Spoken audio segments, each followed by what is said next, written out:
Hi, everyone. This is David Sable back again for New York festivals and creativity from the other side, where we talk to some of the greatest creative minds, the greatest creative leaders, the greatest creative people in our industry and in life, just people who are doing amazing creative things. And we try to learn from them what drives their creativity, what inspires them, what makes them think in ways that the rest of us can only look at and wish that we could even get close to that kind of thinking. And today I'm just so excited, what can I say, to have a dear friend, an FOD, a friend of David, but not a new FOD, an old FOD, somebody who has been in the trenches with me, or I've been in the trenches with him, I guess it depends how you look at it.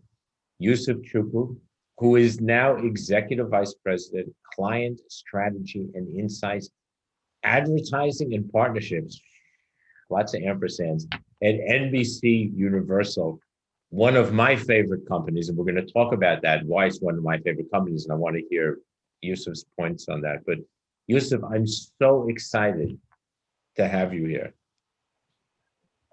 Thank you for having me. Thank you for Oh my having me. God, thank you for having me. Thank you for saying yes. Hello. I was so nervous you were gonna turn this down. But there's just so much for us to talk about. Yusuf worked with me at Y&R, and he took the role at VMLY&R of global strategy head. I can't tell you how many pitches we went into together, how many client meetings. And from the first meeting that we walked into together, I was in awe. Now, the truth is, I was in awe when I met him the first time, and we'll talk about that as well. But I was in awe, just his ability to own the room and to speak as eloquently as he does. And it's not just the British accent, although that does help. So, Yusuf, talk to us. What have you been doing? Let's just start with COVID, because I sort of feel that we need to just get that out of the way. Ask everybody how they've done, how their families have been, what it was like, what the work experience was like. You started a new job, COVID hits. How did give us the scoop? It was so it was strange because it happened. It felt, I think, and for everyone, it kind of felt like it happened literally overnight. And particularly, my previous role at VMLY&R, as a global strategy lead, meant I had spent like the last 2.5 years literally on a plane. And your life was similar, David, but like each week going all over the place. And so suddenly to like that come to a screeching halt, it was kind of strange. Firstly, I suddenly had literally an extra 2 days a week that needed filling. What do you do? Because I wasn't exactly. But it was good.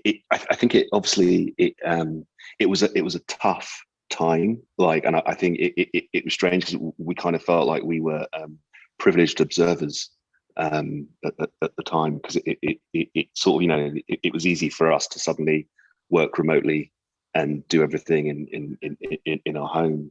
But at the same time, there was a lot of suffering happening.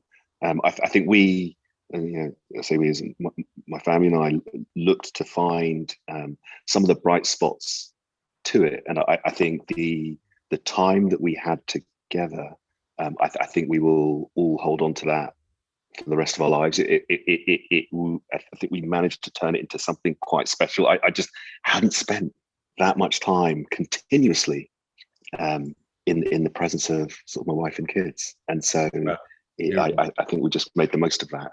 And what was the biggest challenge you had with your teams? Particularly as it came to sort of developing work, I always describe the kind of the creative process is like it's a bit of a contact sport, and it happens through, like, there is a friction to it that is necessary.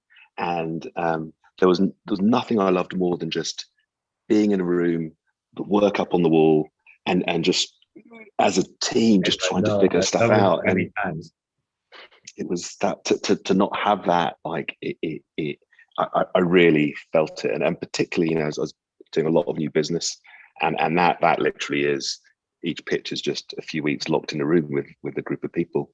and to suddenly not be able to do that, I missed that. We literally had to find ways to recreate that virtually, which was tough. And I think we started to get there, but it was probably the hardest thing of all.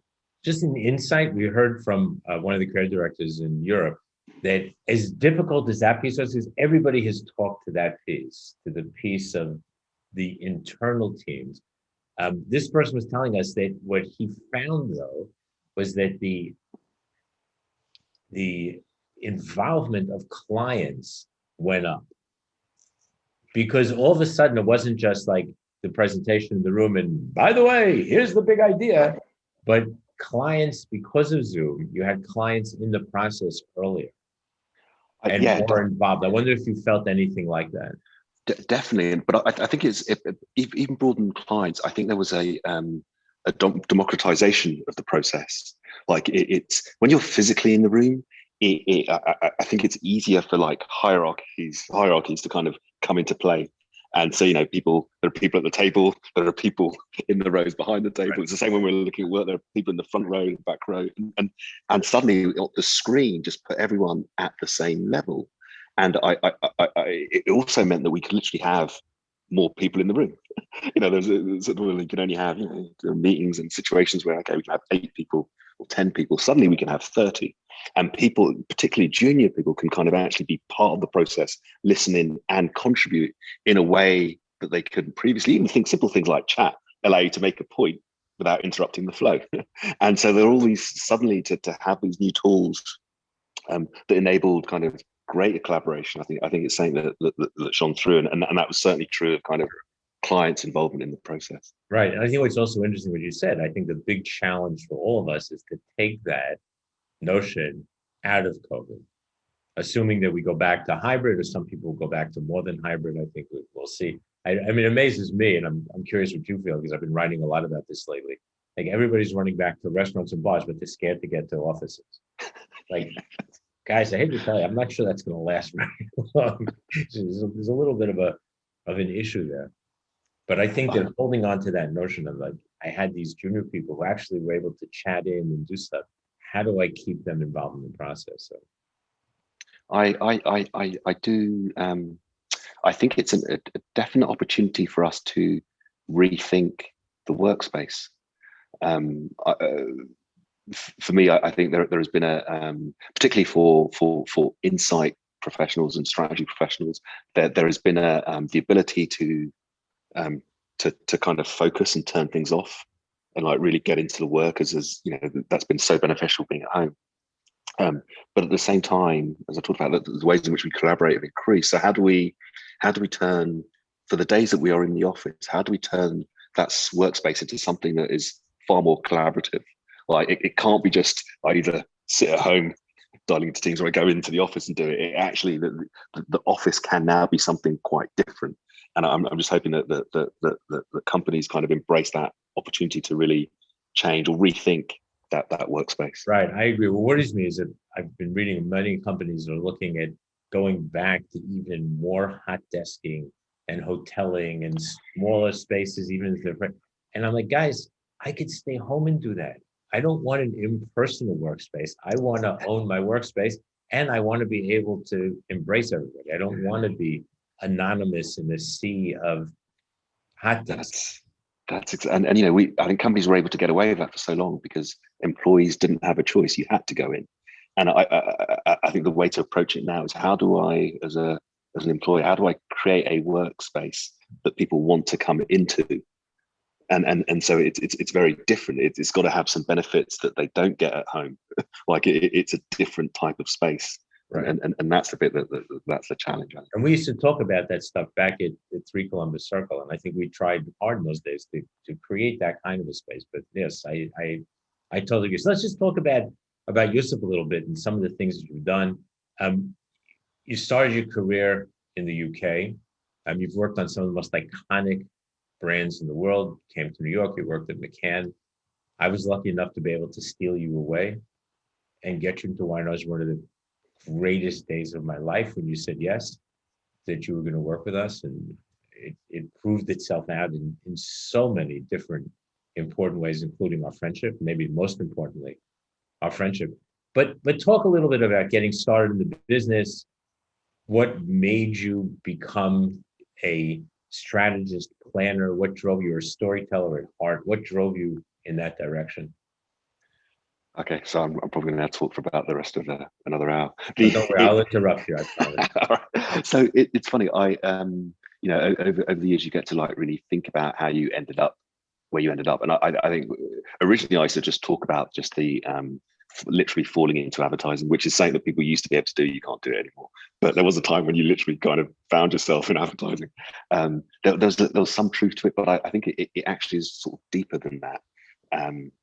So I was born to Nigerian immigrants in the UK. So my mum and dad came in the sort of mid to late 60s to London, and decided to kind of settle and raise children there. So I was born to them. And what was interesting is that and anyone who's kind of grown up kind of the child of immigrants kind of recognizes, but your home life is kind of like, it was, my home was like a little Nigeria. We ate Nigerian food, like we behaved like Nigerians culturally. It was just music, sounds, smells, everything was just Nigerian. The relationship that I had with my parents. When I left my home, like literally going to friends' homes, completely different. And if you think about the impact that has on 6, 7, 8-year-old, like you suddenly become very conscious that the world outside of your front door completely different. And strange still, I had to kind of figure it out. Like I had to understand why my friends ate the food that they did, why their relationship with their parents was as it was, like all these sort of things. And so you learn to kind of question and sort of not take things for granted. You learn to kind of dig and understand why. And I talk about that as like a period of like developing an empathetic muscle. And I think it was that early experiences of trying to figure out people and the world ended up becoming my day job. Like, I also think like that was just such good training for anyone that's involved in kind of trying to decipher the world and create ideas. It was just, I can't think of any better training for the job. Ironically, the plan growing up was to work in finance, and so that was whenever I sort of tell people about it. So I think I'd made that decision probably age 12. By 16, I was like, I'm going to be a trader. By 18, I was like, I'm going to trade fixed income derivatives. It was really specific. And then so I went off to university, studied economics, did some internships at various investment banks, and along the way met lots of people whose company I didn't enjoy. And I think I assumed that was like what work was about. Like I shouldn't enjoy work. I shouldn't like the people. It's work, right? And I think there was a sort of an interview, and I think I probably told you the story. There was an interview where it was a Morgan Stanley Dean Witter, and it was to an interview for US equity sales, and a panel of three traders, and they were like, one of their questions was, what motivates you? And I gave this long story around like learning new things, overcoming challenges, all this sort of stuff. And as I'm talking, I'm like looking at them, and I realize that they're looking at me like I'm crazy. And one of them just goes, wait, what about money?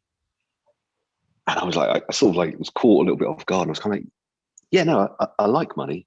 And he's like, no, do you love money? Because unless you love money, you can't work here. Our love of money is what drives us, is what allows us to kind of do what is necessary to make it. And at that point, like age 21, this realization that like this thing that I'd been sort of thinking I was going to do for entitlement was just not for me. And so a career crisis before my career began meant I kind of had to retreat and rethink what I wanted to do. And strangely enough, I saw an ad for a TV buyer, and not knowing anything about advertising media, I assumed it was similar to a job that a friend of mine had as a fashion buyer.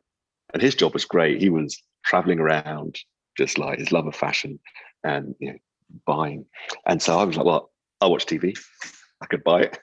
still not actually knowing what it meant, but like went for an interview, and they were like, "Oh no, you'd probably make quite a good sort of planner, strategist. Have you thought about it?"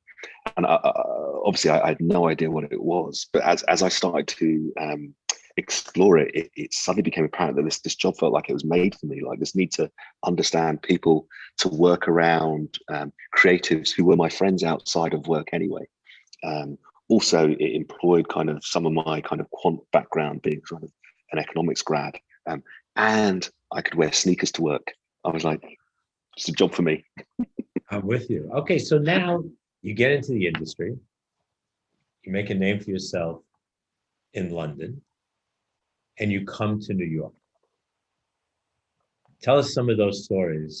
There's one in particular I hope you're going to tell. If you don't, I'm going to prod you. But so, I mean, so what was the biggest surprise? Like you come to New York, you have a British accent, but oh yes, it was. It was interesting because you first of all you realize it's like a weird superpower that you never knew you had. When Superman leaves Krypton, like suddenly you have these powers that only exist on Earth, and the accent was the same thing. It only existed here. The guy has an accent. But there was, I know that what was funny is like you do realize, because obviously I'm a black male, and there is obviously a lack of understanding about how multicultural the UK really is. So there was one moment in I used to go to Kimberley-Clark in Neenah, Wisconsin, and I was ordering a coffee, and I kind of ordered it, and I could see the kind of the kid behind the counter. He must have been like 18, 19. He was staring at me, like really staring, and I know what was going on in his head. And finally he says, are there African Americans in the UK? Which is that moment, like, that's what I was hoping you would tell. I'm gonna have to break some things down if you could, but yes. But just shows you just, hey, I mean, sadly, it just shows how small culturally we are very often in the US, which I think is true, by the way. I mean, it is an issue. But I just loved how, I remember you told me that story the first time I met you. And that's when I said, oh my God, like whatever it takes, I have to have him work here with us. Because I just felt it was so real. It was such a great story. And talk about that though. So you come from, UK is in a sense more multicultural or more accepting of multiculturalism for many, many reasons. And you come here, and so now you're a black male, English African American in America. How has that been for you? It's actually been really I'm trying to good, bad, amazing, enlightening, all kinds of things, freeing. I think what has been particularly useful is that I've been able to have conversations around race that maybe if I was American I wouldn't have been able to have. And I do talk to I've had conversations with people around like how if you are a black executive, global executive, like you have to become familiar with racism globally.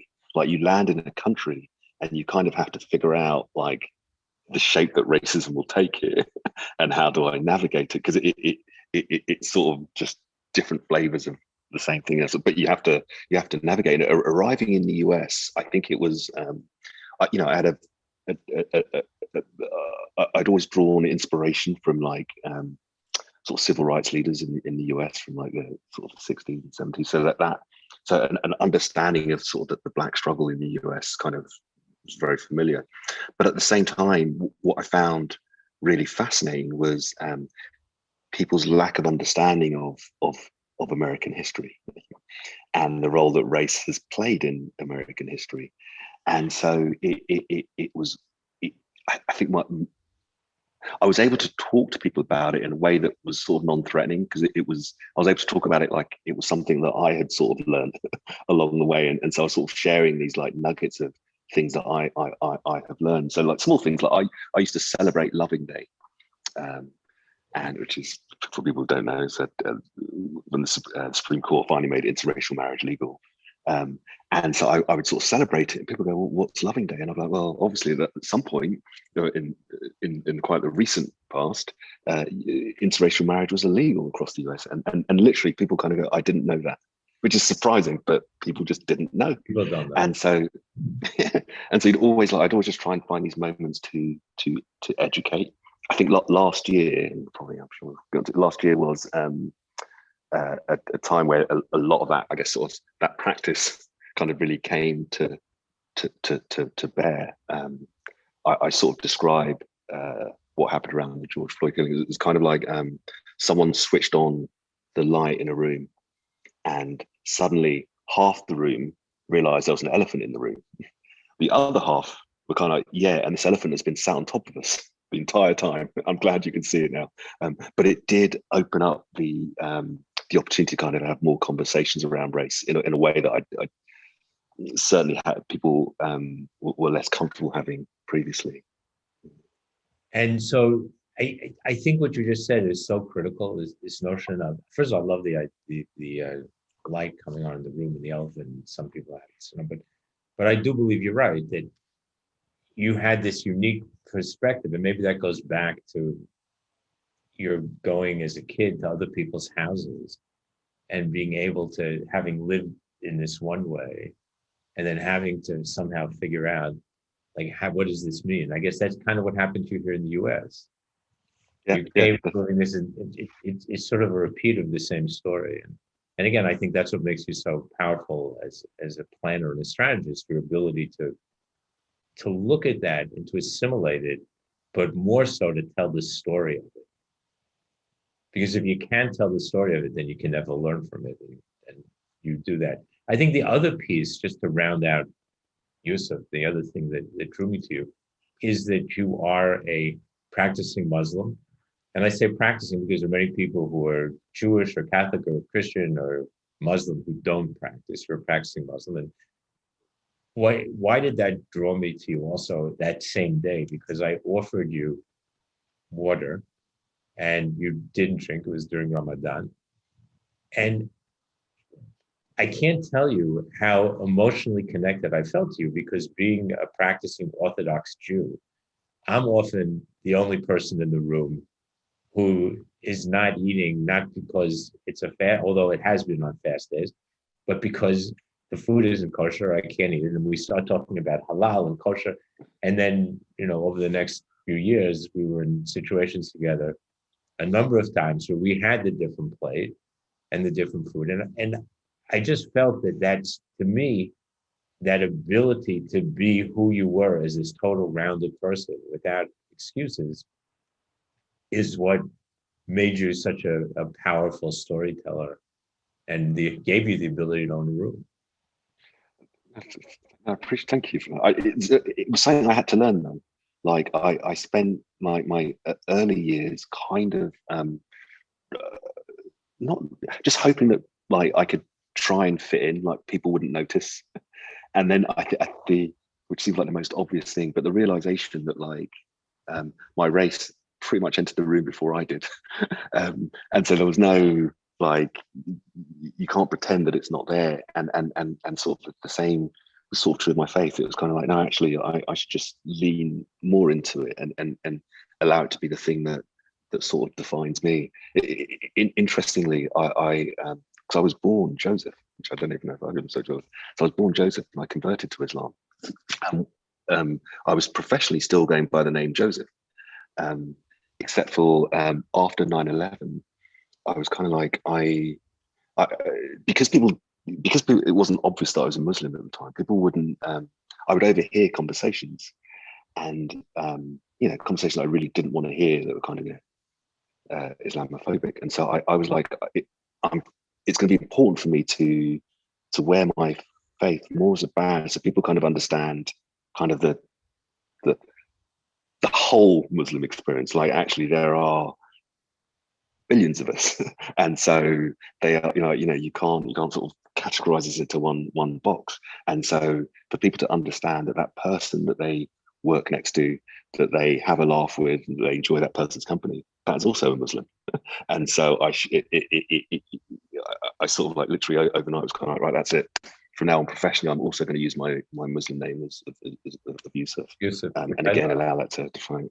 And so I'm just going to point out to everybody who's watching this, why is this also important? Why have I been pushing on these questions? Because there's a huge difference in my view, and we'll talk about this in a minute. We'll talk about some of the things that Yusuf has written. There's a huge difference in authenticity and real. And so this is like David Sable's made-up language, but it's okay. By definition, I see authenticity as being a copy. Right? You're authentic. Well, you're authentic because you're a copy of something. That's why it's authentic. I remember when I was a kid, I had an authentic Davy Crockett hat. And I remember I used to really think, I must have been 5 years old, I thought like Davy Crockett actually wore this same hat. And then when I got a little bit older, I realized it was made out of like some fake whatever it was. And he never wore a hat like that, but it was authentic. And so I think when you're real, and particularly when you're a planner and you're doing strategy, it's about being real. It's not about being authentic. You don't want to be the second copy. You don't want to understand the second copy. You want to understand the realism, right? Like you want to understand people's religion. You want to understand who they are as people. Would you agree? 100%. It's I mean, it's funny. We literally have just been NBCU been doing a whole load of research around sort of people's identity. We were doing it together with Magid. But what was Funny was you should bring fascinating that up because that's our next topic. Cool. I read the whole research. Yeah.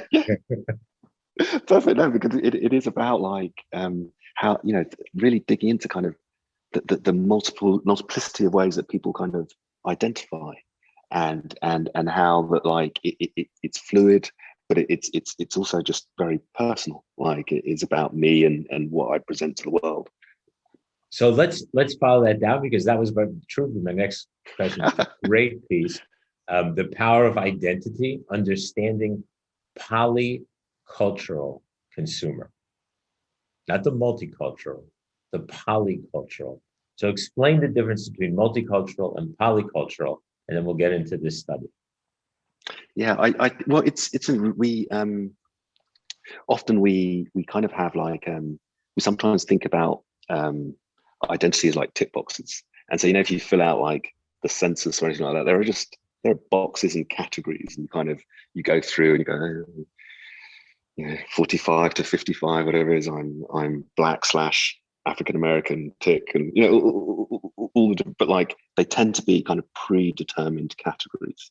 When we start to think about polycultural consumers, you kind of go, actually, there are so many dimensions by which I can identify, and so yes, there is my ethnicity, my gender, but also there's just the music I listen to.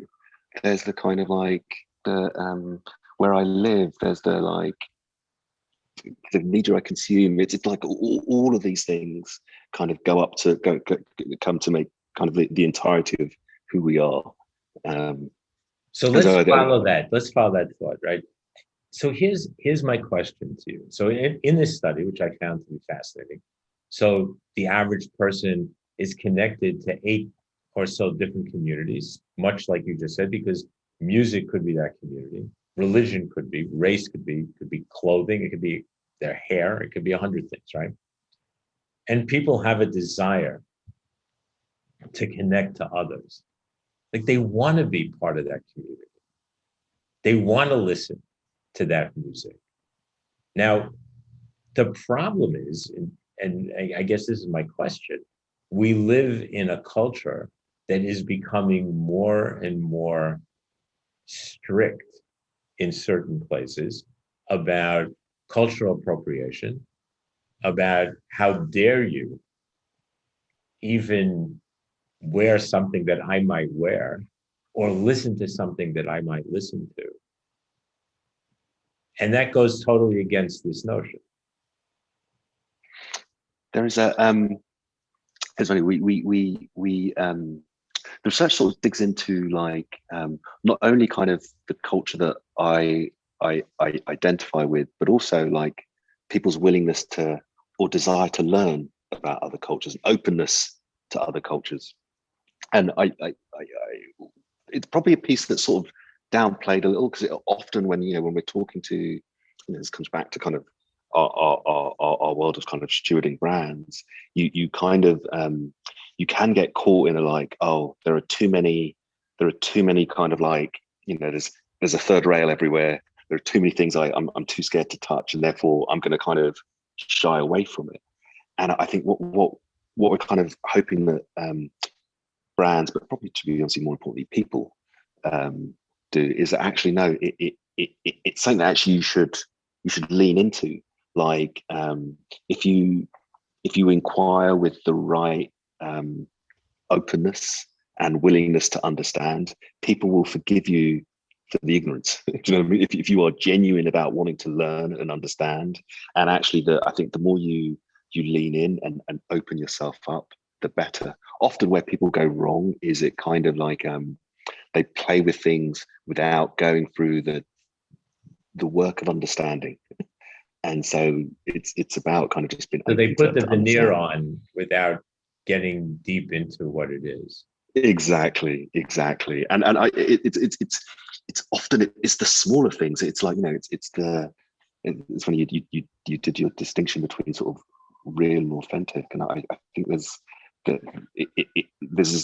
truth in it here as well. There is like as you become more real, you're getting into the really small details, the things that like you could talk to something that only a handful of people recognize, but if you nod to it, like that handful of people are going to be like, you really get it, you really understand me. That's like the rest of the world won't understand, but I understand that, and that's the important bit. It is really just going that.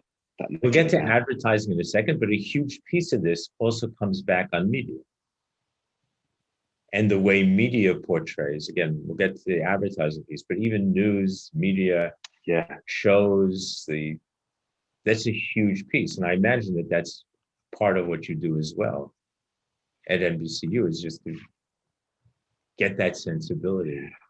Absolutely. I think it's we I was chatting to we're doing this thing around health, but I was chatting to some of the creators for New Amsterdam. It's like a medical drama, and what was fascinating about their process was the lengths that the writers went to truly understand some of the cultures that were reflected in the show. And one of the writers, she was talking about, and I'll probably get the example wrong, but I think there was a beer that was drunk in Trinidad, and the way in which it's drunk is very specific. And they referenced it in the show, and they sort of showed it in this barbershop scene. But she was like, literally, she continued to get notes from Trinidadians who were like, that's the first real representation of our culture. Literally seeing you so nailed the really smallest of details. But they're now fans of the show. Like they're like, that's it. This is my show. It means so much. So now let's talk about brands. So according to the research, only the research is put it positively, which it should, because I guess a lot of people reading it, but I'm going to put it into what I think is more real. Only 39% of the people felt that brands were representing them in a positive way. And that's pretty damning, in my view. And interestingly enough, Asians the least. They had the least feeling of being portrayed as real people, as they really are. And what does that mean? What does that mean to people? 80% said that the brands can improve it. They need to use less stereotypes. I got that. And I guess the final piece is that 81% want to see themselves. So I'm a brand, talk to me. It goes back to so here's what's interesting. We when we think about representation, we often what happens is we try and do it, but we you sort of talked a bit to the sort of the stereotypes that happen when you try to do these things. But what we fail to recognize is that people kind of want to see like the everyday them. And so it's like, for example, there was an Amazon commercial during the Super Bowl. And what you saw people's response to it, it was a black couple, was the fact that like they were a black upper middle class couple. Like she was a black corporate executive. She had staff that worked for her. They were married. He was in the kitchen cooking a meal for dinner. But there were things that were like, if they were a white couple, we would have gone, well, that's just upper middle class American life. But what people liked was like showing the black experience, a much broader representation of it. Like there is a black upper middle class, there are black professionals, and so actually, as we think about representation, and there's same is true of kind of Asian representation. Like you can show more than just the doctor. Like actually, right. You can. But I think it's such a problem, right? And you're so right. Remember, we had a client who came to us because they had a particular issue. It was a bank in the West Coast, and they had been asked to do a spot, just some video, whatever it was, content around banking, and we're going towards the Mexican community living in LA. And so what was the spot that they did was a bunch of gangbangers in a lowride listening to loud music going, and they came back and they said, well, what are you talking? Like, look how authentic we made this. And it was like, what are you guys nuts? And the ultimate thing was a couple very similar to what you're talking about in a beautiful Mercedes limo, convertible, driving with their kid, listening to whatever kind of music, and going to a house on the cliffs. And that was every bit as real. Right? Exactly. But it was a completely different audience, that's all, but it was totally real. That's what it is. But I think we have this thing like that every time a brand wants to show Black kids, they feel this need to show rappers. And that's a great cultural thing, but it's a slice.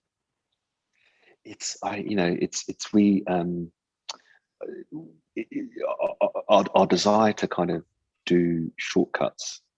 I talk about it, it's kind of like rethinking our heuristics.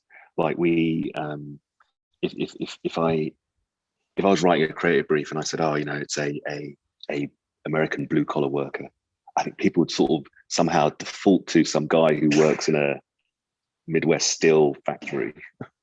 And the fact is, no, it's probably a food worker in a coastal city. Like there are shortcuts that we do that are just basically wrong. So it's like it's about rethinking what's average and what sits in the middle. And the more you introduce kind of different faces to that, I think that the better.